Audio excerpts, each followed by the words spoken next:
안녕하세요. 맥킨의 지혜투자클럽입니다. 자, 셀트리온 미국 직판효과에 이제 주가 항방이 달려있다. 서정진 회장의 이제 내시 치료제 도전 관련되는 기사가 있는데 이 두 가지 부분 한번 살펴봐 드리도록 하겠습니다. 먼저, 자, 개장 직전에 미증시 선물 흐름부터 한번 살펴봐 드리면요. 자, 오늘 나스닥 선물은 지금 0.63% 약세 흐름을 보여주고 있는데요. 이 테슬라나 넷플릭스가 이제 어떤 이야기가 할지 여기에 따라서 나스닥 선물 관련되는 부분은 하락의 영향을 좀 받고 있고요. 그 다음에 TSMC 같은 경우가 올해 이제 매출액 관련되는 부분을 10% 좀 낮추는 어떤 이제 전망이 좀 나오고 있지요. 자, 그래서 이제 다우 지수 같은 경우에는 다우 선물은 이제 0.05 강보 압세고요. S&P 선물 같은 경우도 0.1 약세. 자, 중소형주 중심의 러셀 2000 같은 경우에는 0.19 강보 압세고요. 유가와 금값은 강세 흐름이 나타나고 있습니다. 자, 오늘 시장 전반적인 어떤 흐름을 먼저 좀 살펴봐 드리면, 시장 전체적으로는 이제 원달러 환율 자체가 4원 30전 정도 올라서 1269원 90원 정도 원달러 환율이 이제 되어서, 자, 최근에 이제 근데 외국인들 기관들의 어떤 수급 흐름 보면 계속 혼조세입니다. 오늘은 외국인들이 이제 선물하고 거래소 쪽에서 매수하고 코스닥 쪽에서는 매도를 했고요. 기관들은 반대로 이제 코스닥 쪽에서는 매수를 하면서 거래소 쪽에서는 매도를 하는 흐름이었고요. 개인들은 이제 양시장에서 매수를 해주는 모습이었습니다. 그리고 최근에 이제 지수가 올라가도 종목은 빠지는 종목이 많았다고 했지 않습니까? 그래서 지수는 상승하는데 원사이드로 올라가는 게 아니라 특정 종목군, 특정 그러니까 대부분 뭐 2차전지나 반도체 아니면 이제 소수의 엔터 관련되는 종목들이 지수를 이끌고 가고 있고, 그 외에 이제 소외된 업종들이 대표적으로 제약바이오는 잘 안 가는. 근데 오늘은 제약바이오주들이 대형주라든지 개별주 좀 움직였거든요. 근데 셀트리온은 전혀 이제 이 부분을 반영을 안 하고 있습니다. 그래서 코스피 쪽에서는 상승 종목 수가 하락 종목 수에 비해서 소폭 많았고요. 거의 비슷비슷하죠. 자, 코스닥 쪽에서는 상승 종목 수가 하락 종목 수에 비해서 뭐 100개 정도 많았는데요. 그래서 이제 코스피 같은 경우는 2600선, 2600선을 살짝 좀 지키는 선에서 끝났고, 상대적으로 강한 흐름이 이제 코스닥 쪽에서 2차전지의 어떤 강세 흐름과 반도체 소부장이 다시 올라가면서 코스피보다 훨씬 더 많은 이 거래대금이 보면 거래대금이 차이가 많이 나죠. 예. 코스피보다 무려 지금 뭐 한 좀 거짓말 못해가지고 한 50% 정도는 더 많습니다. 지금 거래량도 거의 2배 정도 가까이 많으면서 이 코스닥 중심의 어떤 흐름은 2차 전지주들이 대부분 이 코스닥에 있어서 이제 벌어지는 흐름이고, 여기에 집중적인 어떤 수급이 들어가고 있고, 그 수급의 소외는 철저하게 지금 제약바이오 쪽으로 가고 있고, 셀트리온은 어제 오늘 전혀 뭐 아무런 뭐 미동도 없습니다. 볼린저 밴드 하단에서 이제 이 다이버전스가 나오고 난 다음에 상승의 흐름이 조금 이제 가파르게 하다가 또 한 일주 정도는 이 보면 추세 지표를 나타내는 MACD가 오실레이터 같은 게 좀 줄죠. 자, 그래서 개인들 같은 경우에는 이렇게 하락할 때 비중을 좀 내렸고, 기관들 같은 경우에나 외국인들 같은 계속 좀 줄이고 있던 상황에서 여기서 이제 변곡점이 좀 나와야 되는데 아직 그런 흐름들이 전혀 나오고 있지 않죠. 그래서 7월 말에 이 유플라이마 관련되는 PBM 등재 여부가 좀 어떻게 날지, 그리고 이어지는 합병 관련되는 부분, 이게 이제 단기적으로 7월달 8월달에 뭐 가장 중요한 어떤 모멘텀이고, 실적 관련되는 부분의 어떤 부진으로 최근에 이제 NH라든지 한국, 그 다음에 뭐 SK증권에서 목표 주가를 낮춘 부분들도 시장에 영향을 좀 주고 있는 것 같습니다. 그래서 그나마 오늘 프로그램은 어제에 이어서 소폭 좀 들어왔고요. 외국계 매수량이 어제보다는 줄었습니다. 일단은 플러스권을 유지해주고 있고, 개인들, 기관들은 이제 매도 흐름으로 좀 대응을 하고 있죠. 3분봉으로 살펴보면 아침에 이제 15만 1000원대, 15만 1100원대까지 올라갔다가 하루 종일 이제 15만원대에서 큰 등락이 없는 흐름, 그리고 종가 부근에서 좀 거래량이 들어왔습니다만 시간에서는 200원 빠졌죠. 자, 거래온 순간 거래량에서 보면 JP모간 쪽에서 18,000 정도 매수가 들어왔습니다만 주가에는 큰 영향을 뭐 주지는 못했습니다. 아침에 이제 이렇게 좀 들어오면 이때 이제 뭐 9시 10시에 조금 움직거릴라 말랑했는데 큰 흐름이 없었고요. 셀트리온 헬스케어는 약보합세고요. 셀트리온 제약도 뭐 강보합세.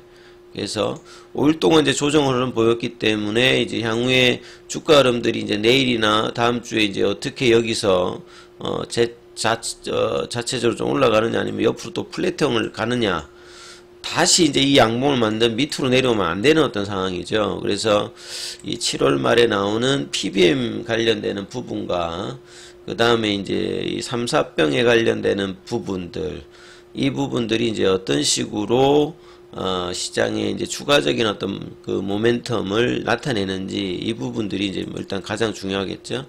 자, 오늘 기사로 나왔던 부분 좀 살펴봐 드리면요. 셀트리온 입장에서 보면 지금 램시마 관련되는 부분에 좀 더 이제 관심을 더 가지고 있다. NH투자증권이나 SK증권이나 한국투자증권에서도 기관들도 실제 이제 PBM 관련되는 유플라이마보다는 10월 달에 이제 승인하고 내년도에 본격화되는 어떤 램시마의 실시 관련해서 좀 더 힘을 좀 실어주고 있다. 이렇게 지금 평가를 받고 있죠. 헬스케어는 이제 2분기 매출액이 5,066억, 영업이익이 516억 정도로 이 컨센서스보다 하회하는 부분들은 이 트룩시마의 어떤 가격이 나거든요. 뭐 바이오시밀러는 이제 뭐 그 판매 가격 자체가 이 계속 이제 후발주자들이 막 들어오게 되면 ASP는 계속 이제 하락하는 거죠. 그렇기 때문에 미국의 이제 CMS 정보에 따르면 분기별 이제 ASP가 지난 3년 사이에 최대치 마이너스 한 17%만큼 할 만큼 이제 이렇게 가격이 빠지니까 당연히 이제 매출 추정치도 하락이 되는 어떤 상황이죠. 그래서 이런 부분들이 영향이 2분기 실적에도 주고 있는데, 셀트리온은 어떤 기존의 어떤 바이오시밀 말고 새로 나오는 출시하는 바이오시밀러에 대한 어떤 기대감들이 오히려 지금 불확실성으로 주가에는 좀 안 좋게 지금 영향을 계속 주고 있죠. 그래서 이제 7월 달에 출시 이후에 유플라이마가 이제 미국의 3대 이제 사보험사에 해당되는 등재 여부를 결정하는 PBM, CVS, 케어마커나 익스프레스 스크립트나 옵텀, RX 여기에 등재가 하나도 되지 못하면서 상대적으로 이제 김용기 이제 부회장이 나와서 헬스케어 이제 PBM 등재 이슈에 따라서 공보험 PBM 등재로 수익성을 뭐 확보하기 위해서 지금 협의를 하고 있고, 그래서 이달 말에 이제 발표할 예정이다. 그리고 이제 내년도에 어떤 이 PBM 등재 가능성이 정기적인 이제 변경이 있으니 한 번 안 되면 영원히 안 되는 게 아니라 되지요. 과거에 이제 인플렉트라 같은 경우에도 초기에 되지 못하다가 한 3년이나 있다가 이제 PBM 등재가 되면서 점유율이 올라갔는데, 이제 그 부분들을 이번에 다시 뭐 되돌림 하진 않을 거고 되풀이 하진 않을 거고, 그래서 빠르게 준비를 해서 공보험이든 사보험이든 등재를 시키면서 시장의 어떤 불확실성을 없애버려야 되겠죠. 원체 지금 바이오시밀러 시장의 어떤 경쟁도 강하고 유플라이마 시장 자체가 원체 크기 때문에 여기에서 어느 정도 어떤 경쟁을 보여주느냐. 그래서 레키로나의 실수를 유플라이마에서 반복하면 안 되는 거죠. 회사가 잘 개발해 놓고 나름 이제 미국 시장에서 어느 정도 이제 점유율을 차지하느냐, 이게 굉장히 중요한데, 기관들의 어떤 비율을 보면 2028년이면 거의 5년 뒤잖아요. 거기에도 매출액 추전치가 4천억 정도밖에 되지는 않습니다. 이게 전체 시장 자체가 미국 시장만 한 2조가 넘는데, 아무리 유플라이마가 이 가격이 이게 휴미라가 이게 빠진다 하더라도 이 저 정도 어떤 추정치면 생각보다 이게 크지는 않은 거죠.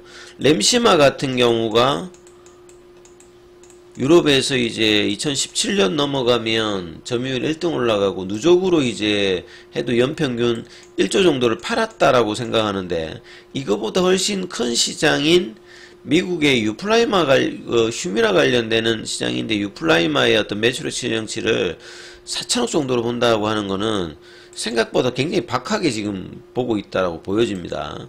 왜냐면 이런 부분들이 기간에 비우기 때문에 이 약가가 뭐 이렇게 많이 할인되어도 시장 점유율을 10%만 달성하면 수준의 추정치라는데 이거보다 좀 훨씬 커야 된다고 생각하죠. 그래서 한 1조 정도의 어떤 수준이 되어야 적정한 어떤 부분이라고 생각하는데요. 아무튼 기관들은 굉장히 이렇게 박하게 보고 있다는 거죠. 그래서 시장이 플라임의 어떤 PBM 등재 여부 중 합병 모멘텀 일부로 뭐 해석했기 때문에 이번 하락을 했다 하더라도 뭐 가장 큰 것들은 이런 어떤 부정적인 어떤 비율을 보고 있는 기관들의 어떤 매도, 그 다음에 시장의 어떤 소외감으로 당장의 이 부분을 벗어나지 못할 거라는 뭐 이런 어떤 수급적인 논리가 뭐 복합적으로 좀 작용했다 이렇게 봐야 되겠죠. 그래서 유플라이마보다는 지금 비중 자체는 램시마 SC에 좀 더 많이 가지고 있다는 거죠. 왜냐하면 램시마가 유럽 시장에서 독보적으로 지금 1등을 하고 있고, 자, 미국 시장에서도 램시마 SC 관련되는 부분의 어떤 기대감들이 상당히 유럽에서는 지금 유럽의 의료진 환자의 선호도가 높기 때문에 여기에 어떤 기대가 좀 더 많이 나온다. 그래서 4분기 이제 품목 허가가 예정대로 되면 내년도 출시하게 되면 이게 미국에서는 이게 신약 기준으로 출시가 되는 거지 않습니까? 그래서 가격단이나 이런 부분에 상당히 좀 영향이 있을 거고요. 그 다음에 서정진 명예회장의 어떤 기사가 또 나왔는데, 과거에 뭐 2000 초반에 2명으로 또 이제 배우자가 준 5천만 원을 가지고 이제 시작을 해서 지금의 셀트리온을 만들었는데요. 복귀 이후에 여러 뭐 혼외자 논란이라든지 이런 구설수가 있으면서 주가도 제대로 된 어떤 반등을 할 뻔하다가 또 못하면서 내려왔거든요. 그래서 2030년도까지 이 기존의 바이오시밀러 뿐만 아니라 이제 신약 관련되는 부분을 40%까지 끌어올리겠다. 그러면 한 7년 정도 남았는데요. 상대적으로 이제 구체적인 어떤 신약 후보 물질이라 이런 선정은 내년도에 될 건데, 그래서 지금 이 내시 관련되는 부분에서 특허 등록 절차를 진행 중이다. 2019년도부터 셀트리온이 이제 내시 관련되는 기사는 좀 있긴 있습니다. 그래서 이제 내시 관련되는 치료제가 여러 이제 국내뿐만 아니라 글로벌 회사들이 여기에 도전을 하고 있는데 지금 허가된 약물 치료제가 아예 없습니다. 그러니까 언맷 니드가 굉장히 높은 만성질환이죠. 그리고 2029년도에 36조대에 달하는 완전히 뭐 허가된 약물이 없으니까 성공만 하면 이제 블루오션에 될 수 있거든요. 그래서 개발 능력에서는 그동안 R&D 비용을 엄청 되었기 때문에 누구보다도 좀 뛰어나다고 보기 때문에 여기에 어떤 가능성에 대한 이야기들도 있고요.